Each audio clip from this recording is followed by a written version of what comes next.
ஐயா அம்மா ஐயே ஐயா, ஆலயத்துக்கு முன்னாடி லிங்கத்துக்கு முன்னாடி நந்தி தூக்கி வைப்பான் மன்னராட்சியில். என்கிட்ட பதில் சொல்லிட்டு தான் உள்ளே போய் ஐயாட்ட கும்பிடுவான் மன்னராட்சியில். ராமநாடு அரண்மனையிலேருந்து மைசூர் அரண்மனை, மைசூர் மகாராஜாமா எல்லாம் நாடெல்லாம் நாசம் பண்ணிட்டான். ஐயா ராஜா அங்கே உட்கார்ந்துருக்காரு.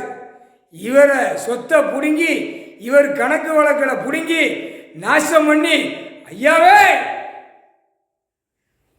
சத்திய வாக்கில் குளோஸ் பண்ணிட்டான். சத்திய வாக்கில் குளோஸ்னா ஐயாவே குளோஸ் பண்ணிட்டான். மானிட பேக கடவுள்கிட்ட இவ்வளவு ஒரு பவர் இருக்கா, இவரா நம்மளான்னு பார்ப்போம் சொல்லி மைசூர் அரண்மனை, புலித்தேவன் அரண்மனை, புலித்தேவன் களவு எடுத்து கோயிலை கட்டின கோயில், சங்கர கோவில், வழிப்பறிப்பு, குதிரையில் போவான். ஐயாவை மாதிரியே பார்த்து மீசை திருக்கி குதிரையில் போவான். அவனுக்கு பவர் கொடுத்தாரு, அவனா அழிச்சு மண்ணள்ளி போட்டான், பாவத்தை செஞ்சிட்டான். பாவமே செய்யக்கூடாது மாதிரி ஐயா. பாவத்தை செஞ்சவங்க 100க்கு 100 இருக்கான். எல்லாமே பாவம் செஞ்ச கணக்கில் ஓடுது. அதுக்குத்தான் மழை, காற்று, புயல் எல்லாம் இறக்குதார். இதுலையா திருந்துதானா திருந்தலையாங்கிற கணக்கு விடுதார். திருந்த மாட்டான். சென்னையில் ஒருத்தன் ஆடுதான், விரிச்சு போட்டு ஆடுதான்.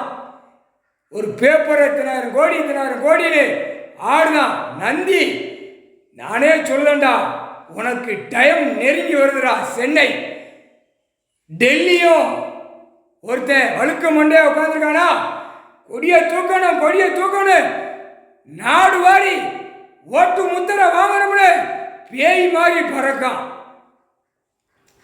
பிரதமரா இருக்கிறவன் அமிங்கி போறான். இப்ப உட்கார்ந்துட்டாரு, நம்மளெல்லாம் கொன்னே ஓடுவாரு, துளைச்சிருவாரு அப்படின்னு பயந்து உட்கார்ந்துக்கிட்டு இருக்கான். அந்த ஒரு வழுக்க மண்டை எல்லா பவரும் வச்சிருக்கான்.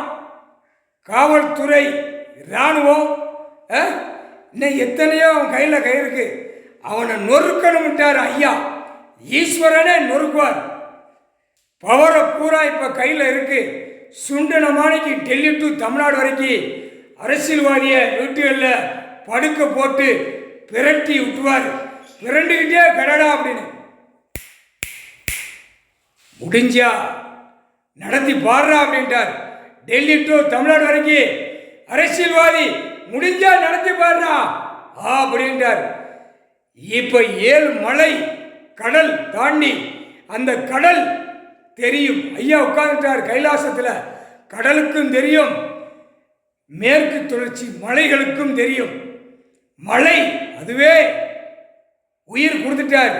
15 அடி கீழே இறங்கும். இறங்கையில் ஒவ்வொரு பக்கம் டார் டாரா வெடிக்கும். வெடிக்கையில் பில்டிங் போட்டுக்கிறா அவன் குடும்பம்லாம் ரத்த சிந்தி கண்ணீர் விட்டு ஐயோ ஐயோ அப்படிதான் போகும். கணக்கு விடுதோம்னு விளையாட்டாக சிரிக்கான். தமிழ்நாட்டில் சிரிக்கான், டெல்லியில் சிரிக்கான், ஊடாளப்பட்ட 1-2 நாடு சிரிக்கான். ஆனால் ஒவ்வொருத்தனுக்கும் இப்போ அடி கொடுக்கல கடவுள்னா யாருன்னு தெரியாத அளவுக்கு நடக்கும். கேரளா மையம் கொண்டு ஓடிக்கொண்டே இருக்கிறது, மையம் கொண்டு ஓடிக்கொண்டே இருக்கிறது. கேரளா சுத்தமா தொடச்சிருவார் ஐயா. மலைகளில் துன்படுத்தக்கூடாது. இயற்கை சீற்றம், இயற்கை மழை, இயற்கை காற்று அங்கிருந்து உலகமே கொடுக்கார். அதுவே போய் அழிக்க போன மானிட பிறவி முட்டா பேரு உள்ள போய் எவ்வளோ